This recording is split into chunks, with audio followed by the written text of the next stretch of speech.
predito o nascimento de Jesus.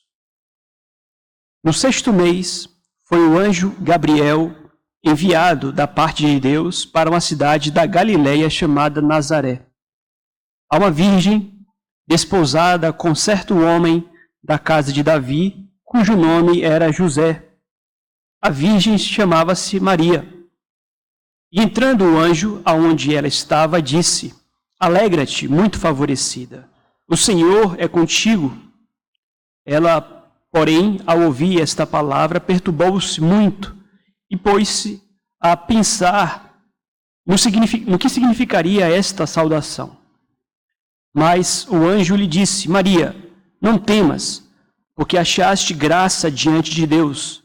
Eis que conceberás e darás à luz um filho, a quem chamarás pelo nome de Jesus. Este será grande e será chamado Filho do Altíssimo. Deus, o Senhor, lhe dará o trono de Davi, seu pai.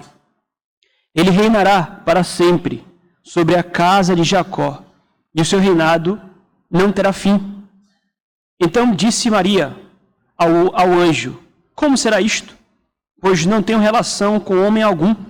Respondeu-lhe o anjo: Descerá sobre ti o Espírito Santo, e o poder do Altíssimo te envolverá com a sua sombra. Por isso também o ente santo que há de nascer será chamado Filho de Deus. Isabel, tua parenta, igualmente concebeu um filho na sua velhice, sendo este já o 6º mês para aquela que diziam ser estéril. Porque para Deus não haverá impossíveis em todas as suas promessas. Então disse Maria: Aqui está a serva do Senhor, que se cumpra em mim conforme a tua palavra. E o anjo se ausentou. Até aqui. São muitos os que encontram-se em depressão porque não possuem a importância que gostariam de ter nos círculos onde se fazem presentes. Pessoas que andam cabisbaixo, tristes, deprimidas, descontentes. Repito, porque não possuem a importância que sonhavam, que almejavam ter nos círculos em que se fazem presentes.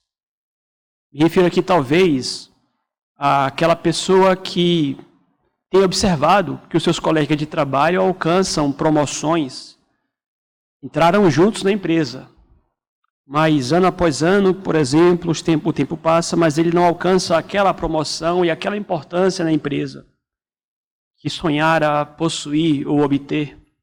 E, obviamente, isso aqui não se aplica apenas ao ambiente de trabalho. Isso tem relação, por exemplo, com a igreja. Pessoas que eventualmente estão descontentes, insatisfeitas, cabisbaixo, porque não possuem na igreja, literalmente, o cargo que gostariam de possuir. Ou, nas palavras que usei aqui no início, a importância que gostaria de ter em seus círculos, onde se fazem presentes na sociedade, de um modo geral. Naturalmente, nós não deveríamos nos abater por questões como estas. À luz da palavra de Deus, ninguém deveria andar triste, deprimido, descontente por não possuir na sociedade a importância que gostaria de ter ou de possuir. Sabemos que a sociedade em si, ela já nos educa, nos cria nesta pressão a de que sejamos alguém nesta vida. E se você já cresce, com essa perspectiva de que tem que ser alguém nesta vida e alguém para ele, significa ganhar dinheiro, significa, como foi dito, alcançar cargos de importância. Se você não alcançou estas metas, então você tem motivos para tristeza e para infelicidade, mas à luz da palavra de Deus não é assim. Eu quero dizer com isso aqui, conquanto você seja pobre, conquanto você não tenha cargos de importância, você tem motivos para muita alegria e para muita felicidade. A pergunta que eu quero responder nesta manhã é a seguinte: por que nós não devemos nos importar se contamos com prestígio e glória diante dos homens? Porque, à luz da palavra de Deus, você não deve se importar se tem contado ou não com prestígio ou com a glória diante dos homens.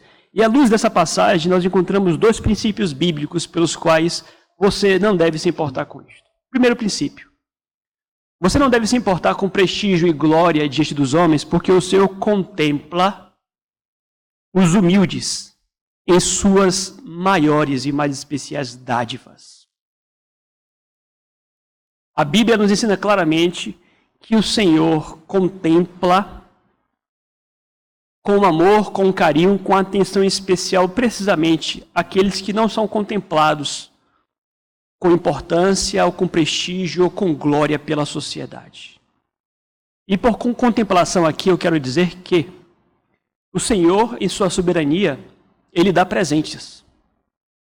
Ele concede dádivas. E as dádivas, elas variam em termos de grau, em termos de importância.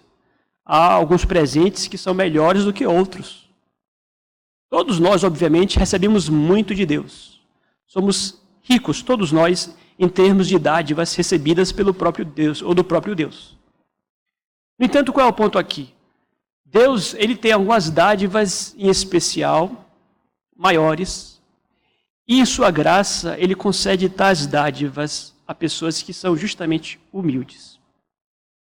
É claro que a maior das dádivas é o perdão dos pecados e a salvação em Cristo Jesus e sermos feitos filhos de Deus. Mas além desta dádiva que é a suprema, vejam vocês, o Senhor concede outras dádivas tantas.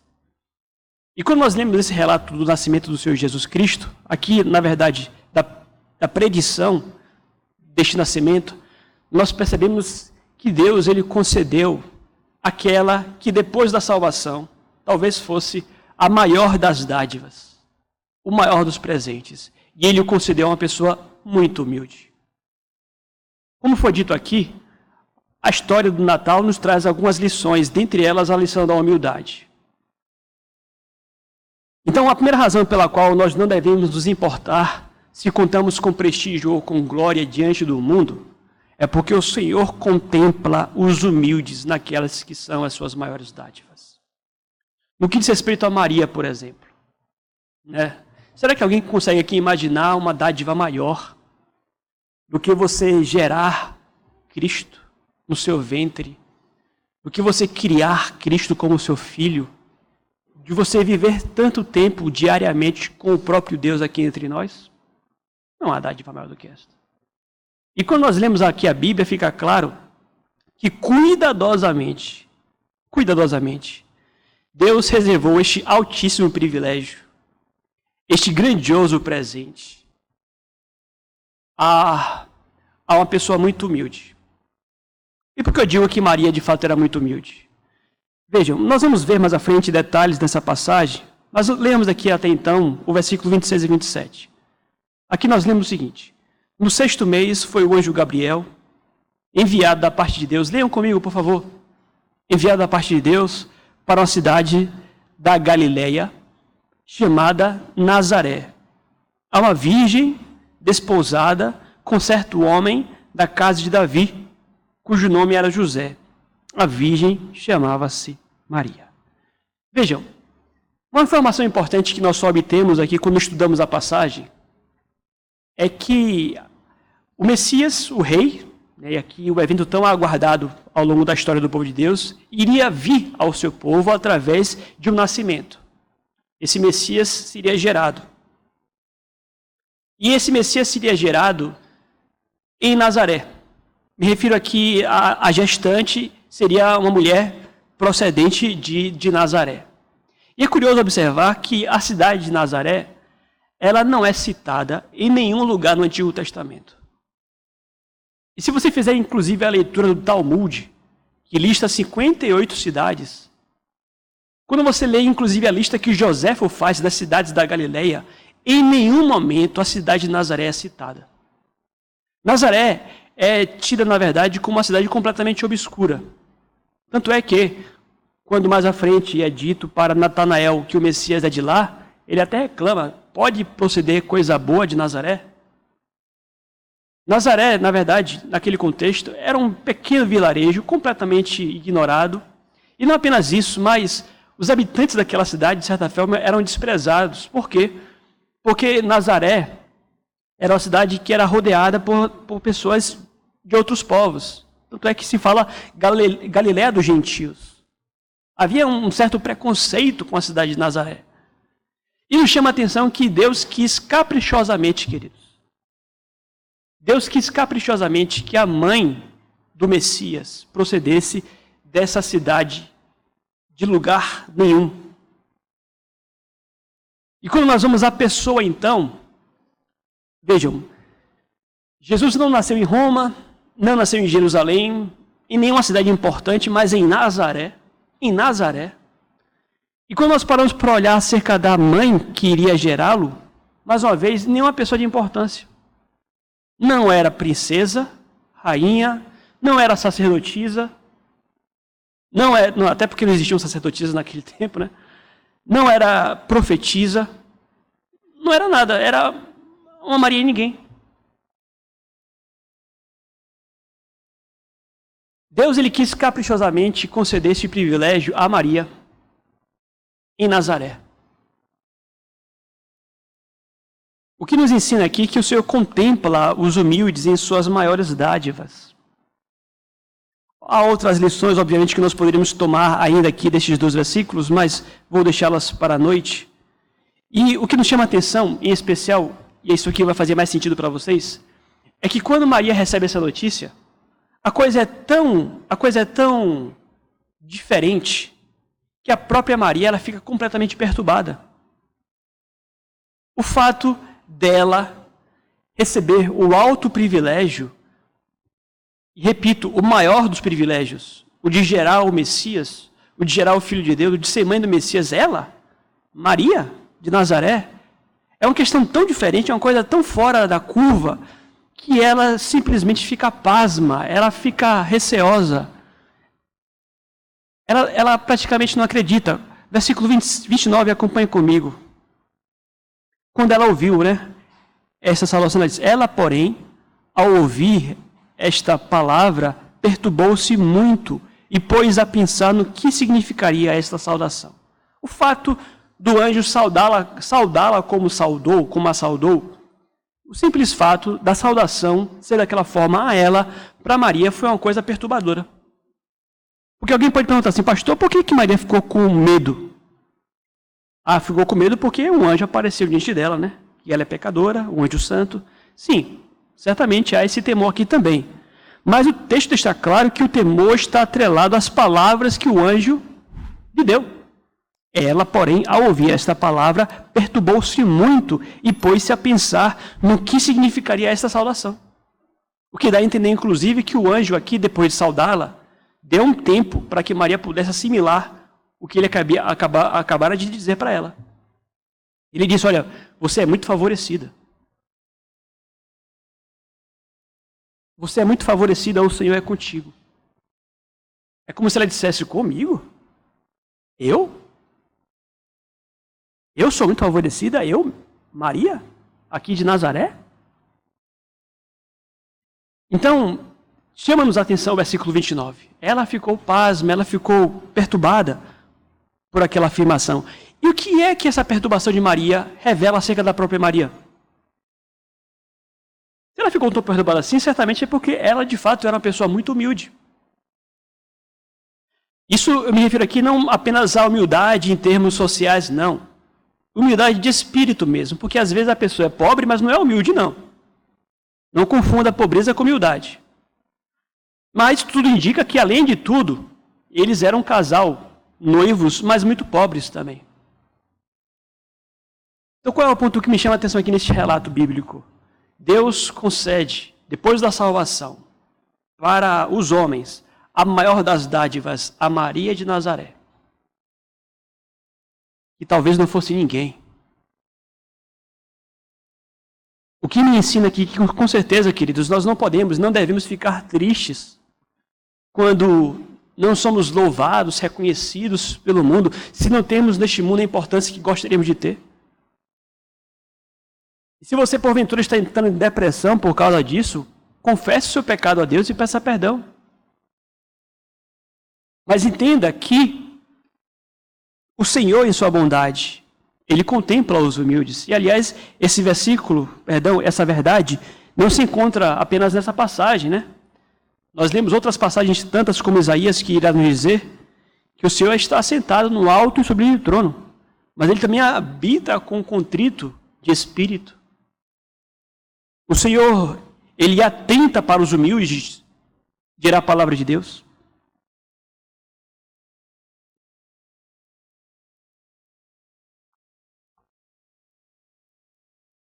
Quando nós vamos ao versículo 30, nós lemos o seguinte: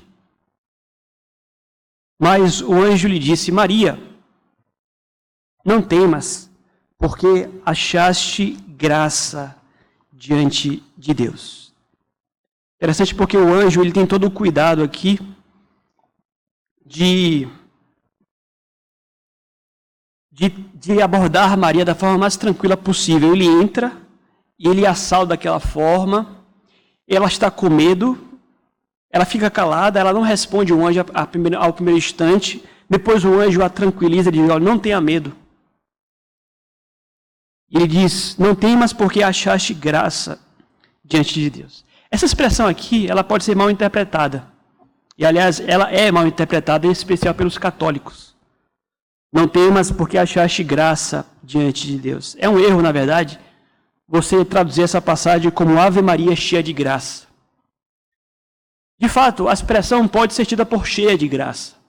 Mas o erro está em entender que cheia de graça aqui quer dizer que Maria, ela teria graça para dar. Quando, na verdade, o texto está falando que Maria, ela é uma recipiente da graça de Deus. O texto não diz que Maria está aqui para dar graça, mas que ela foi muito agraciada por Deus, ela recebe a graça. Os católicos, infelizmente, tomam essa passagem aqui para sugerir, então, que Maria era mais especial. Maria era mais especial, imaculada, inclusive imaculada, e então ela ascende a um outro patamar de pessoa, quando o texto está ensinando justamente o contrário. O fato de Maria gerar o Filho de Deus é graça. Não é porque Maria era uma pessoa assim merecedora, não. Claro, pecadora, muito possivelmente muito jovem, uma moça, quem sabe até mesmo uma adolescente, no contexto da época. Mas o ponto qual é? Maria recebe esse privilégio pela graça. E não porque ela é uma pessoa especialmente cheia de graça para dar para os outros. É graça. E, aliás, o relato deixa muito claro que a pessoa mais importante aqui é o filho que há de nascer. O foco está nele. E Maria, então, iria receber aquela graça de gerar o Filho de Deus. E o que se segue, então, é como ela seria agraciada nesse sentido. Mas qual é o primeiro ponto aqui, queridos? Vejam como o Senhor, do alto dos céus, ele contempla quem o mundo não contempla. E como ele concede dádivas e presentes especiais àqueles que são humildes em sua bondade. Salmo 138, versículo 6. O Senhor é excelso, contudo atenta para os humildes. A segunda razão pela qual nós não devemos nos importar se contamos ou não com o prestígio ou com a glória diante dos homens, é porque nada mais importa quando o Senhor está conosco.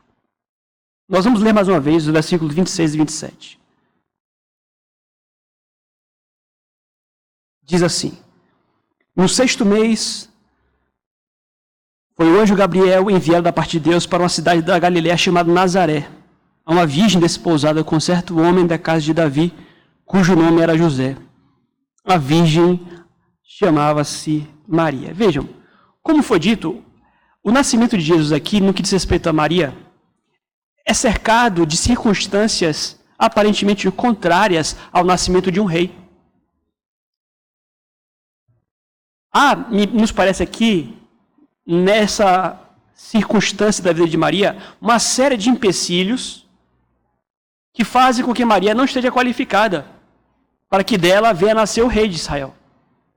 Veja, ela está em Nazaré. Não se espera que uma pessoa que em Nazaré venha gerar o rei. Parece-nos um empecilho. O nascimento de um rei reclamaria uma cidade importante, um palácio. É muito jovem, é virgem. Como é que ela vai gerar um rei? Mas o que o texto deixa muito claro aqui é que pode estar em Nazaré, pode ser menina, pode ser moça, adolescente, pode ser uma virgem, pode ser uma Maria ninguém. O ponto é, quando Deus ele quer abençoar, ele abençoa. E não existem obstáculos, não existem empecilhos. Não existem, então, portanto, preocupações para que tentemos alcançar o prestígio, para que então sejamos abençoados por Deus. Não.